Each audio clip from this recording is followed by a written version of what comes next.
अधिकांश लोगों में 80 साल की उम्र में भी सीखने के भाव नहीं होते हैं। ऐसे लोग साधु बन जाएंगे, तब भी वही प्रधान, प्रतिष्ठा और पदयात्रा में लगे रहेंगे।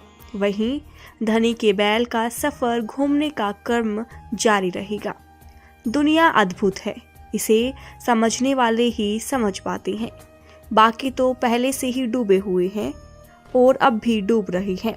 इस भव से पार लगाने के भाव सौभाग्य से ही होते हैं। पत्नी की सेवा, पति की सेवा, परिवार की सेवा, अब कुछ सेवा अपने लिए भी कर लो। खुद को भी पार लगा लो, खुद को तैरना सिखा लो। खुद की सेवा सबसे बड़ी सेवा है। आत्मज्ञान तर्क से नहीं मिल पाता।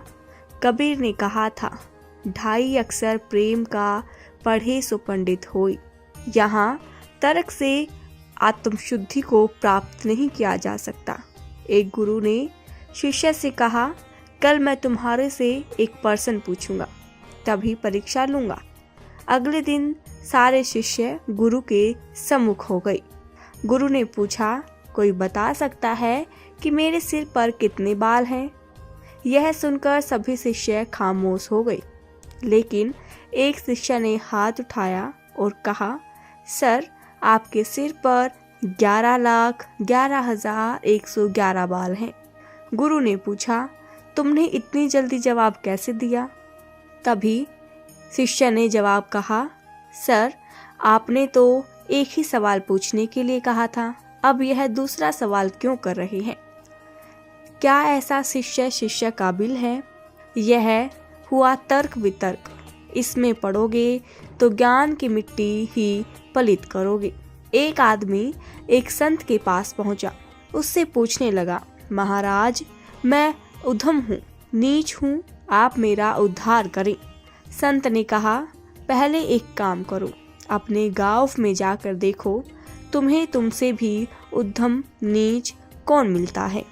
वह गांव गया और गांव में प्रवेश करते ही उसे एक कुत्ता नजर आया।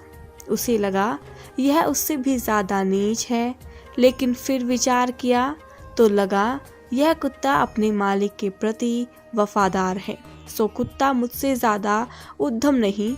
वह आगे बढ़ गया। उसे कांटों भरी छड़ी दिखी। लगा यह कांटे किसी काम के नहीं, लोगों के बदन में चुभ जाएं तो खून निकल आता है। लेकिन थोड़ा आगे जाते ही उसे एक खेत के चारों ओर कांटों का बाड़ दिखाई दिया। उसे समझ आया कि यह कांटे भी किसी काम के आ रहे हैं। लौटकर उसने गुरु को कहा, मुझे तो नीच कोई नहीं मिला। गुरु ने उसे गले लगा लिया और कहा, तुम मेरे शिष्य बनने के योग्य हो। तुम्हारा तो उद्धार अपने आप हो गया है। जो अपने आप को सबसे उद्धम नीच समझेगा वही शिष्य बन सकता है। जो अपने आप में ही अवगुण और दूसरों में गुण देखे वही सच्चा धर्म साधुक है। ज्ञान तर्क वितर्क से नहीं आता, इसको पाना है। प्रभु में, प्रभु वाणी में लीन हो जाओ। इसीलिए कहा गया है, जीना यहाँ मरना यहाँ।